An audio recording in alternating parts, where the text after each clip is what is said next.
दीपक बैज ने बीजेपी पर गंभीर आरोप लगाते हुए कहा है कि आने वाले नगरीय निकाय चुनाव को लेकर हम आश्वस्त हैं। उन्होंने आगे कहा कि बीजेपी लोकसभा चुनाव के बाद बैकफुट पर नजर आ रही है। प्रदेश अध्यक्ष दीपक बैज ने कहा, बीजेपी जहां कभी 400 पार के नारे लगा रही थी, वही लोगों ने बीजेपी को आईना दिखाने का काम किया है।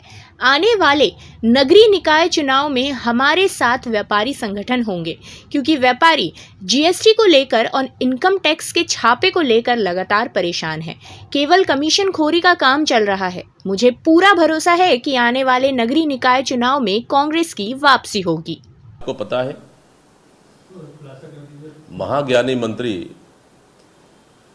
पूर्व कलेक्टर और अपने आप को महाज्ञानी समझते हैं, वित्त मंत्री, कुछ समझ में आता तो है नहीं, कोई कलेक्टर तो नहीं चला रहे, सरकार चला रहे, लेकिन अब अपने आप को पूरे बीजेपी मंत्रिमंडल में अपने आप को महाज्ञानी समझ रहे हैं, तो सबको ज्ञान बांट रहे हैं। इसलिए हम लोग बोल रहे हैं कि सरकार ओपी चौधरी चला रहे हैं, कि सरकार अरुण साव चला रहे हैं, कि सरकार गृह मंत्री विजय शर्मा चला रहे, कि सरकार नागपुर से चल रहा है।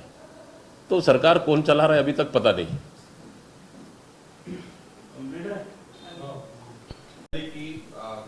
सेम यही मामला था सरस्वती नगर थाने में एफआईआर, तो क्या ये माना जाए कि कांग्रेस के मांग पर ये सरकार बैकफुट हो रही है? क्योंकि लगातार आप मांग पे मांग, लगातार आप जो है धरना पे धरना कर रहे हैं, तब ये सारी चीजें आ रही है, अपने से कुछ नहीं हो पा रहा है। देखिए, वास्तव में जिस तरह का वीडियो पूरी सोशल मीडिया में आया था राजनांदगांव की एक स्कूल की बच्ची का, कि अपने भविष्य की चिंता को लेकर जिला प्रशासन के अधिकारी, कलेक्टर और डीओ से मिलने जाते हैं और उसको जेल भेजने की धमकी देते हैं। क्या यही विष्णु का सुशासन है? क्या यही भारतीय जनता पार्टी का शासन है? अगर अधिकारी भी इनके नियंत्रण में नहीं है तो इससे बड़ा दुर्भाग्य क्या हो सकता है। इसलिए मैंने कहा था कल कि ऐसे अधिकारियों को, जो संवेदनहीन अधिकारी, जो अपने विभागीय जिम्मेदारी होते हुए विभाग की का दायित्व नहीं निभा पा रहे, ऐसे लोग पे कार्रवाई करना चाहिए और हटाना चाहिए। निश्चित रूप से सरकार ने ऐसे अधिकारी को हटाया है, लेकिन सिर्फ अधिकारी को हटाने से व्यवस्थाएं नहीं सुधरेगी। व्यवस्थाएं सुधारना पड़ेगा। जिम्मेदारों पे, अगर ऐसा जिम्मेदारों पे कार्रवाई करनी पड़ेगी।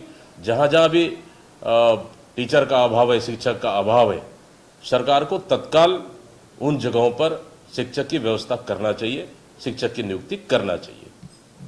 ये लगातार कांग्रेस के प्रदर्शन की बात बिल्कुल, कि सरकार अपराधियों का संरक्षण दे रही है, चाहे अपराध किसी भी प्रकार हो, महिलाओं से संबंधित हो या फिर और अन्य तरह की घटनाओं, उन अपराध में अपराधियों को पूरी तरह से संरक्षण देने का काम सरकार कर रही है।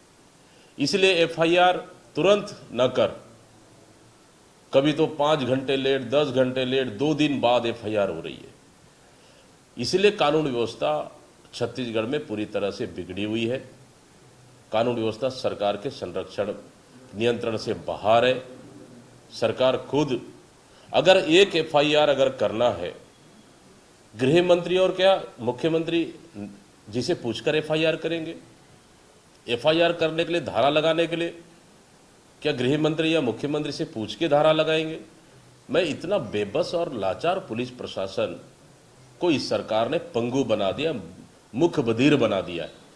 मैं परसों की स्थिति मैंने देखा है।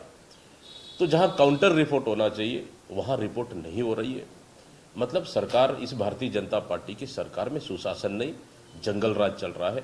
और एक कानून नहीं, 2 कानून चल रहा है कि भारतीय जनता पार्टी के आपराधिक तत्वों को बचाने का काम भारतीय जनता पार्टी की सरकार कर रही है, और आम जनता को सिर्फ भुगतने के लिए और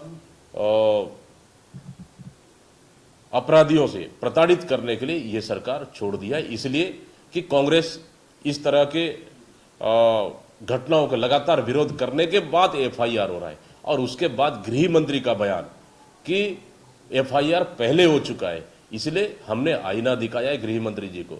एक बार शायद उनको अधिकारी अच्छा ब्रीफ नहीं कर पाए, मुझे लगता है कि एफआईआर में डेट और समय भी होता है। शायद एक बार गृह मंत्री डेट और समय भी देख लेते, शायद उस बयान पे उनको समझ में आता। लेकिन गृह मंत्री मुझे लगता है कि झूठ बोलने में थोड़ा सा ज़्यादा सफाई से झूठ बोलना चाह रहे थे, लेकिन उस झूठ में गृह मंत्री जी पकड़े गए।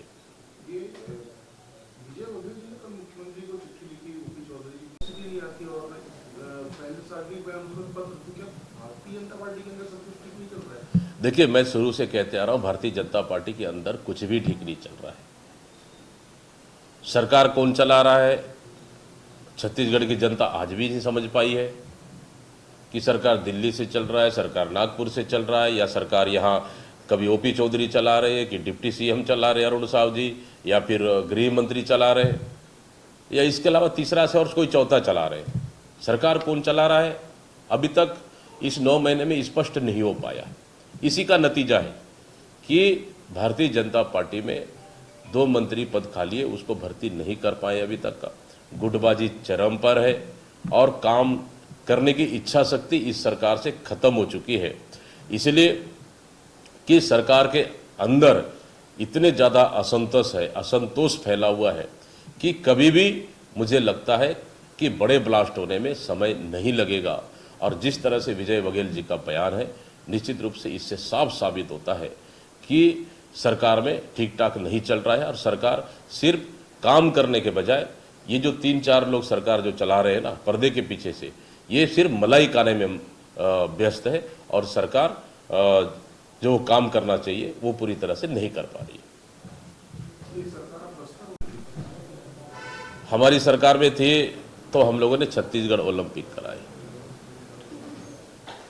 तो ठीक है, भारतीय जनता पार्टी की सरकार कुछ तो नकल कर रही है, लेकिन बस्तर ओलंपिक करा रहे, अच्छी बात है, स्वागत है। लेकिन क्या बस्तर ओलंपिक क्या बस्तर के लिए ही है या फिर पूरे छत्तीसगढ़ के लिए है? क्या अगर बस्तर के लिए ओलंपिक कराएंगे तो बाकी छत्तीसगढ़ के बाकी हिस्सा को छोड़ देंगे क्या? इसको सरकार को स्पष्ट करना चाहिए कि बस्तर ओलंपिक स्वागत है, लेकिन सिर्फ बस्तर ओलंपिक ही क्यों? सरगुजा को आप छोड़ दोगे क्या? रायगढ़ को आप छोड़ दोगे क्या? राजनांदगांव को आप छोड़ दोगे क्या? रायपुर को छोड़ दोगे क्या? तो इस पे सरकार को स्पष्ट करना चाहिए आखिर सरकार का मंशा क्या है। सर, जिला अध्यक्षों के बदलाव की जो है आपके पास पहुंच रहे हैं अपने आवेदन अपने समर्थकों के साथ, सर क्या मतलब होगा बदलाव या कैसे लोगों को मौका दिया जाएगा?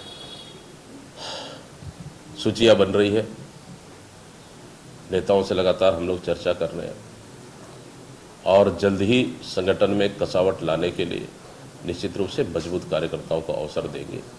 और जो अच्छा काम किए हैं हमारे पदाधिकारी वर्तमान पद में रहते हैं, उनको भी हम प्रदेश में मौका देंगे ताकि संगठन को हम ब्लॉक, जिला, प्रदेश और बूथ स्तर तक हमको मजबूत करना है।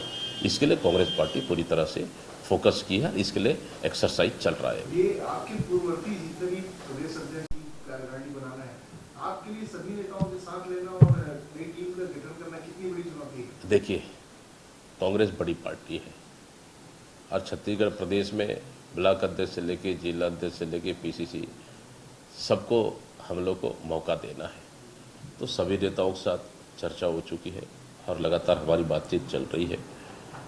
देखिए, हर काम में चुनौतियां हैं, लेकिन सबको साथ लेकर, सबको विश्वास में लेकर हम काम कर रहे हैं।